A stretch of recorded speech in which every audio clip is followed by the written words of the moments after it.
YouTube? That's here, bringing you guys another replay from the recent mid-season showdown. I guess it's not recent anymore. It's a ways back now, but it is a mid-season showdown I made top cut at in San Bruno of Norcal. We're going up against Ryan Schambers, otherwise known as Deagle Beagle, a somewhat veteran of the VGC scene, and a really cool game here. He's running the hardest of trick rooms with Oranguru, Cafable, Mudsdale, and Araquanid. Super hard trick room. I'm going to be running my Incineroar, Butterfree, Ninetales, and Scarf Lele. This is round 4. I'm currently 3-0. I beat Duiha. I beat some guy that's running Rain that eventually makes top, and I beat Huiha. So now we're fighting the first of the Schambers brothers. Very good player. We're just going to start this one up, get right into it. I'm not going to give any type of spoiler tags or anything, but I don't feel like I should have won this game. So that's the only spoiler tag you're going to get.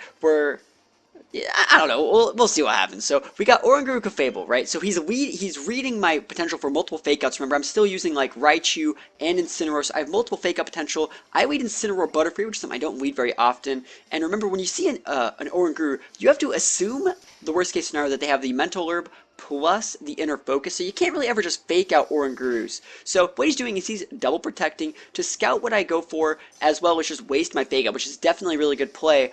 But we make the even better play and pop a Roar with the Incineroar, because in this scenario, you know, he'd have to go for the Follow Me, and even if he did, you know, we'd still put his Cafable to sleep. So I punished the Protect play with the Roar, which is, you know, the best thing I could have really done there. So we're going to see he comes with the Araquanid. He goes for the Protect to block a Sleep Powder. I decided just to Flare Blitz into the Cafable because I'm like, well, Cafable has like no power here. Worst case scenario would like minimize, right? So we almost KO with the Flare Blitz. That just shows how strong Incineroar is. And we kept the Araquanid honest with the Sleep Powder.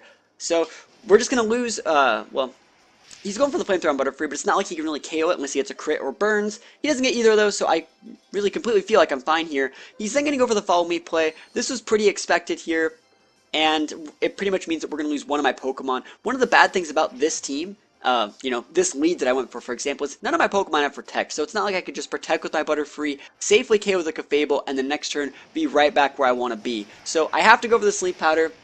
I have to go for the Flare Blitz. Nothing I could really do, and we're going to eventually lose Butterfree to a Liquidation from the Araquanid, which is completely fine with me because, remember, we still have the power play. Incineroar is still really good against most of his remaining Pokemon. Just depends on who we send out next. So Butterfree, unfortunately, is going to go down, but it opens up a great slot for Ninetales to come in here, and Ninetales is really good against most of this guy's team, especially the Pokemon he decides to send out, which is the Mudsdale. So Ninetales versus Mudsdale, I feel like that's in my favor. And he probably feels like he's in a good spot too, because the only way to really KO the Mudsdale is with Blizzard, and I'm not going to use Blizzard. I know that I need to KO the Araquanid to win the game. Araquanid pops a Wide Guard, and I'm going to punish this super hard. We're just going to go for a Freeze Dry. We're just ignoring the Mudsdale. Remember, Freeze Dry is a move that deals super effective damage to water types, and we're also going to follow it up with a Darkest Lariat, boosted by Stab and Life Orb. So we're just going to ignore the Mudsdale, take out the Araquanid, and, you know, I'm completely safe because I do have a Sash on this Ninetales set, so even if he went for some crazy Heavy Slam play or an Earthquake crit, which, well, I don't think he crits, but like an Earthquake play, there's no way that my Ninetales is going to get KO'd by this. Yeah. So even if he would have crit, my Ninetales would have still lived. Incineroar unfortunately goes down, but being able to trade like an Incineroar for, you know, I roared out the Trick Room that didn't happen, but I kept him honest. I KO'd a Cafable and KO'd an Araquanid with Incineroar. Incineroar made major plays this game. So we're going to bring in Lele here. He's going to bring in Oranguru, his last Pokemon. These are his last two. And it looks like it's the Blizzard show, right? Blizzard is definitely the play here. So you would think that, like, man, what would you really do here if you were me? Because his Mudsdale is going to Protect. He's going to go for the Protect Trick Room. And I know the Blizzard does not KO that, I know Blizzard does not KO the Mudsdale, but we completely ignore Mudsdale again, just completely disrespecting it, and we go for the Blizzard here, because I was just hoping that Blizzard would, like, crit or something. I don't know, I just ignored Mudsdale. I felt that I had to go for the Blizzard, and I actually get the freeze on the Oranguru, and right here, we see a Berry Proc, and I'm like, no way are you freaking Lumberry, and he's not, he's Citrus, but I was like, oh, potential Lumberry. But anyways, yeah, we froze the Oranguru, totally hacks him out, 10% chance to freeze. But I'm thinking, should I have Moonblasted that Mudsdale? I think that I like the potential play that I went for.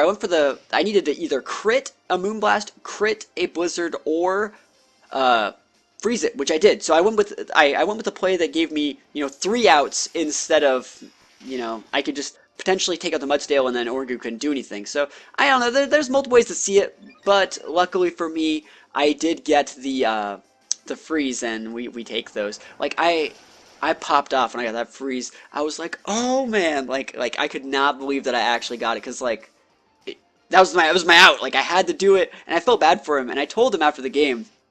I mean, we're friends, so it's not like, I'm just disrespecting him. I'm not talking to him when he feels salty that he lost. But I'm like, why don't you use the Lumberry? Like, I feel that you should. I feel Oranguru with Lumberry is like the safest thing. Because they're not going to taunt it because they know you have potential for Mental Orb. So the only other ways they can beat it is like hacking it with freezes, sleeping moves like that. I think Lumberry Oranguru is like actually like sleeper OP. So pretty quick game, I would say. I got lucky. And this guy, super strong competitors, topped a million events throughout the course of his career. So me getting my one freeze in is okay, because normally he beats me. So I got a little bit lucky, and we take those. So as always, guys, let me know what you guys think about this battle in the comments below. Other than that, I will see you guys next time. Peace out.